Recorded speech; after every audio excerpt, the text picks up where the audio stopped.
Actualité africaine, tensions politiques croissantes au Mali, la contestation de la transition muselée. La crise politique s'aggrave au Mali alors que la transition en cours est de plus en plus contestée. Deux événements organisés par des figures de l'opposition et de la société civile ont été empêchés, révélant un climat de tension et de répression. Le samedi 3 mai 2025, un meeting prévu au Palais de la Culture de Bamako, capitale malienne, sur le thème « Défense des acquis démocratiques et respect de la Constitution » a été interrompu par des jeunes pro-transition accusant les organisateurs de vouloir déstabiliser le pays. Le lendemain dimanche, une conférence de presse et la signature d'un manifeste à la Maison Blanche de la presse de Bamako ont subi le même sort. Malgré ces blocages, les initiateurs ont réussi à faire entendre leur message. Dans une déclaration solennelle, ils dénoncent les dérives autoritaires et appellent à un retour immédiat à l'ordre constitutionnel, au respect des libertés fondamentales et à une gouvernance transparente et inclusive. Écoutons à ce propos Cheikh Oumar Doumbia, politologue et signataire du manifeste.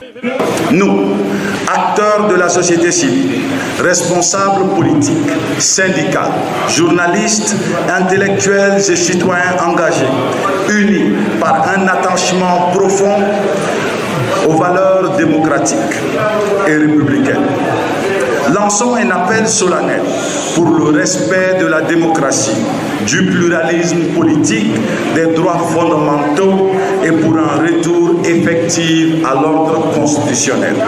Selon le politologue, seule une démocratie fondée sur le droit peut garantir la stabilité et la légitimité. Malgré les perturbations lors de ces rencontres, les organisateurs tiennent à aller plus loin, mobiliser l'opinion malienne qui aspire selon eux à un retour à l'ordre constitutionnel. Sékou Niamé Batili, signataire du manifeste et jeune leader politique, a annoncé la mise en place d'une plateforme de signature de cette déclaration accessible à tous les citoyens. Il critique une transition longue et stérile marquée par des promesses non tenues. On l'écoute. Le manifeste sera ouvert.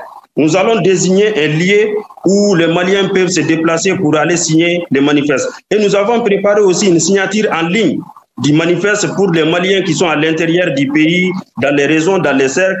Il y a l'éveil de conscience qui est là. Durant 5 ans, les Maliens ont attendu un changement lors de cette transition. Et ce changement-là a tardé. Et toutes les promesses, depuis le début de la transition, n'ont pas abouti. Les engagements n'ont pas été respectés. Ces événements surviennent après que les autorités maliennes aient annoncé le mercredi 30 avril 2025, lors du Conseil des ministres, à la suppression de la loi encadrant le fonctionnement des partis politiques. Selon plusieurs juristes, cette abrogation pourrait ouvrir la voie à la dissolution pure et simple de ces formations. Cette décision fait suite à une concertation nationale tenue à Bamako les 28 et 29 avril 2025 à l'initiative du régime en place. Bien que majoritairement boycottée par les partis d'opposition, cette rencontre a débouché sur une recommandation claire: la disparition des partis politiques. La disparition des partis politiques. APRA, Agence Presse, Radio et Audio.